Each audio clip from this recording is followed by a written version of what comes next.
Assalamu alaikum everyone. Today we are going to talk about 6 common mistakes in your skincare routine.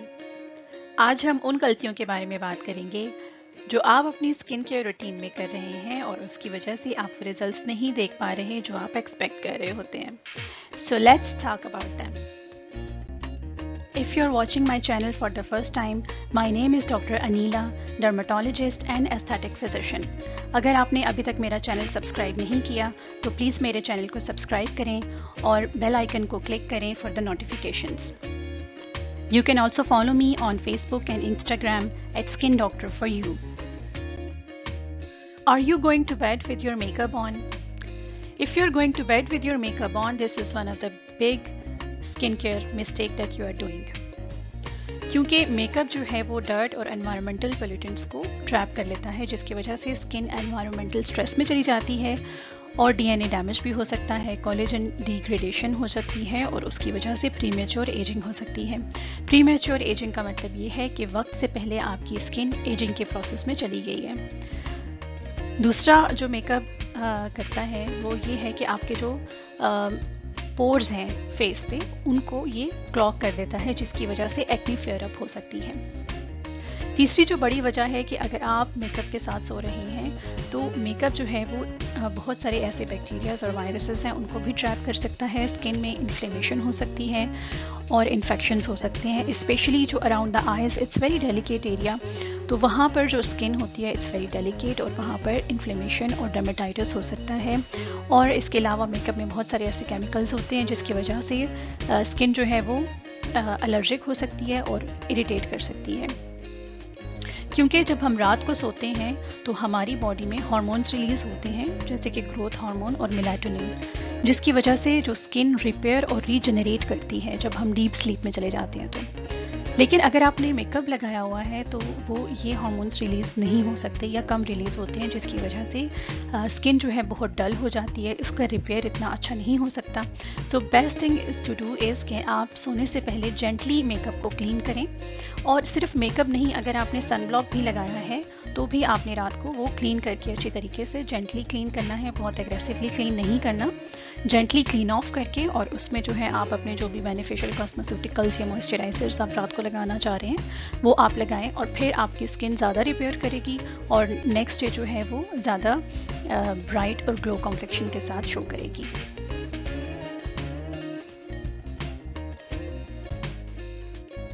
So this is another mistake if you are doing this, cleaning too much your face. यानी कि अगर आप बहुत ज़्यादा, एक तो आपने clean करना है, जेंटली क्लीन करना है, लेकिन अगर आप बहुत ज़्यादा अपने स्किन के साथ एग्रेसिवली उसको क्लीन कर रहे हैं और बहुत ज़्यादा पानी के साथ दिन में जो है वो ज़्यादा दफ़ा धो रहे हैं पानी से और एग्रेसिवली उसमें केमिकल्स यूज़ कर रहे हैं या फेस वॉशेस के साथ आप उसको एग्रेसिवली कर रहे हैं तो ये हर किस्म की स्किन जो है उसके लिए बिल्कुल भी फ़ायदेमंद नहीं है. क्योंकि अगर आपकी ड्राई स्किन है तो ये स्किन को और ज़्यादा ड्राई कर देती है. अगर आपकी ऑयली स्किन है तो उसमें ये बहुत ज़्यादा जो नेचुरल ऑयल है उसको रिमूव करके और जो है वो उसको भी ड्राई आउट करती है जिसकी वजह से वो ज़्यादा ऑयल प्रोड्यूस करती है. और इसके अलावा जो वाटर इट्सेल्फ है it is also an irritant to the skin. अगर आप इसको बहुत ज़्यादा यूज़ कर रहे हैं तो भी it can act as an irritant to your skin. So I will advise कि आप ट्वाइस अ डे आप फेस वॉश करें अच्छी तरीके से. इतना अच्छा जेंटली आप वॉश करें कि आपको बहुत ज़्यादा वॉश करने की ज़रूरत ना पड़े और इतना कम भी नहीं करना कि आप सोचें कि मैंने अभी फेस वॉश किया and it's not clean, I have to do it again. So twice a day जो है वो आप जेंटली मॉर्निंग में और इवनिंग में जो आपने अपनी स्किन केयर रूटीन में फेस वॉश करना है. अगर आपको इससे ज़्यादा ज़रूरत नहीं है तो don't wash your face more than twice a day. Okay, जो नेक्स्ट वो आ जाती है मिस्टेक वो ये है कि you are not giving enough time for a product to work. यानी कि आपने अपनी स्किन केयर रूटीन में जो प्रोडक्ट्स यूज़ करना शुरू किए हैं, चाहे वो मॉइस्चराइजिंग है, चाहे वो ब्राइटनिंग प्रोडक्ट्स हैं या एंटी एजिंग प्रोडक्ट्स हैं, तो और अगर आपने उनको सही टाइम नहीं दिया अपनी स्किन पे काम करने के लिए तो वो रिज़ल्ट नहीं शो होगा जो आप एक्सपेक्ट कर रहे हैं. क्योंकि अगर आप एक प्रोडक्ट यूज़ किया आपने 2 वीक्स के लिए और आपने देखा कि उससे मुझे रिज़ल्ट नहीं आ रहा, आप वो प्रोडक्ट छोड़ के कोई दूसरा प्रोडक्ट यूज़ करना शुरू कर देते हैं. यानी कि यू स्विच प्रोडक्ट्स, बहुत ज़्यादा आप एक प्रोडक्ट से दूसरे प्रोडक्ट को स्विच करते हैं. इसकी वजह से स्किन आपकी वैसे ही इरिटेट हो जाती है. क्योंकि हमारी जो स्किन है वो 28 डेज में टर्नओवर करती है, ठीक है। तो इट्स नॉट ईजी कि वो इतनी जल्दी आपको रिजल्ट शो करे, और जिसकी वजह से अगर आप प्रोडक्ट्स बहुत ज़्यादा स्विच कर रहे हैं तो आप अपनी स्किन का थ्रेशोल्ड भी डिक्रीज़ कर रहे होते हैं, यानी कि वो नए प्रोडक्ट को एक्सेप्ट नहीं करती, फिर स्लोली ग्रेजुअली वो उसका थ्रेशोल्ड डिक्रीज़ हो जाता है और वो जो नए प्रोडक्ट्स हैं उनको रिजेक्ट करना शुरू कर देती है। तो मैं एडवाइस करूँगी कि आप 6 वीक्स to 3 मंथ्स अपने प्रोडक्ट्स को दें, जो भी आप अपनी स्किन केयर रूटीन में यूज़ कर रहे हैं, और फिर आप रिज़ल्ट देखें। अगर वो आपके स्किन पे सूट नहीं कर रही है, हाँ अगर एलर्जी और आपको उससे बहुत ज़्यादा एलर्जी और डर्मेटाइटिस और इन्फ्लेमेशन हो रहा है तो फिर तो आप उसको स्टॉप कर देंगे। लेकिन अगर ये सब कुछ नहीं हो रहा तो एटलीस्ट आप 6 वीक्स to 3 मंथ्स जो है वो आप अपनी स्किन को दें, वो जो प्रोडक्ट आप यूज़ कर रहे हैं उसका रिजल्ट शो करने में। Don't switch products too often. Using too much product, यानी कि ये एक और बड़ी मिस्टेक है अगर आप अपनी स्किन केयर रूटीन में कर रहे हैं कि आप वो प्रोडक्ट्स जो हैं अपनी स्किन केयर रूटीन में जो भी आपने प्रोडक्ट्स यूज़ किए हैं वो आप बहुत ज़्यादा प्रोडक्ट्स यूज़ करें हैं, उनकी क्वांटिटी बहुत ज़्यादा यूज़ करें हैं और बहुत ज़्यादा फ्रीक्वेंसी से यूज़ करें हैं। So always keep in mind कि आपने बहुत ज़्यादा क्वांटिटी नहीं यूज़ करनी, बहुत ज़्यादा फ्रीक्वेंसी नहीं यूज़ करनी, specially when we talk about the retinol. Cream आप यूज़ कर रहे हैं या सीरम की फॉर्म में यूज़ कर रहे हैं, always start with the lower concentration, और ट्वाइस अ वीक अगर आपकी स्किन सेंसिटिव है ट्वाइस अ वीक इसको यूज़ करना शुरू करें। अगर आपकी स्किन सेंसिटिव नहीं है तो आप इसको ऑल्टरनेट डेज पे पहले स्टार्ट करना शुरू करें, and always start with the small amount and lower concentration. Same goes with vitamin C. Vitamin C को भी अगर आपने अपनी स्किन केयर रूटीन में ऐड किया है तो आप उसकी लोअर कॉन्सेंट्रेशन से स्टार्ट करें और स्लोली एंड ग्रेजुअली फिर इसकी कॉन्सेंट्रेशन और आप इसकी जो क्वांटिटी है वो इंक्रीज़ कर सकते हैं। और रेटिनॉल के साथ आपने विटामिन सी नहीं यूज़ करना। If you are using retinol and vitamin C all together at the same time तो आपकी स्किन इरिटेबल रहती है, इरिटेशन की तरफ जा सकती है। तो बेहतर ये है कि आपने जो है रेटिनॉल को और विटामिन सी को इकट्ठा यूज़ ना करें। इसके अलावा same goes with alpha hydroxy acids and beta hydroxy acids, AHAs and BHAs, इनकी भी अगर आप यूज़ करना शुरू कर रहे हैं, आपकी स्किन इरिटेशन कर रही है तो इनकी क्वांटिटी और फ्रीक्वेंसी को आप कम कर दें। तो बहुत ज़्यादा प्रोडक्ट्स भी नहीं यूज़ करने हैं आपने। प्रोडक्ट्स जो भी अपनी स्किन केयर रूटीन में ऐड करें वो उसको मेक श्योर करें कि वो आपकी स्किन के लिए सेंसिटिव नहीं है, आपने उनकी क्वांटिटी राइट चूज़ की है, आपने उनकी कॉन्सेंट्रेशन जो है वो सही कॉन्सेंट्रेशन से स्टार्ट की है। So this is another mistake if you are doing in your skincare routine is, are you using correct amount of sunscreen? बहुत सारे पेशेंट्स कंप्लेन करते हैं कि हमने सनस्क्रीन यूज़ किया लेकिन जब हम बाहर गए तो हमें सनबर्न हो गया।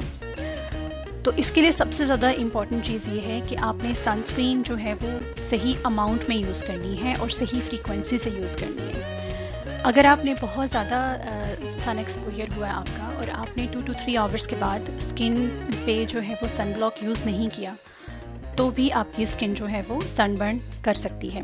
आपने राइट अमाउंट चूज़ करनी है और हर 2 to 3 आवर्स के बाद, या आपने फेस वॉश किया है, अगर नहीं किया तो वैसे भी आपने 2 to 3 आवर्स के बाद, क्योंकि स्वेटिंग होती है उसकी वजह से सनस्क्रीन की जो लेयर है वो हट जाती है। तो बेहतर ये है कि आप 2 to 3 आवर्स के बाद दोबारा से सन ब्लॉक लगाएं, या आपने फेस वॉश किया है तो भी आप दोबारा से लगाएं। स्वेटिंग बहुत ज़्यादा हो रही है तो भी आपने फेस को अच्छी तरीके से क्लींस करके और उस पर आपने सन ब्लॉक लगाना है।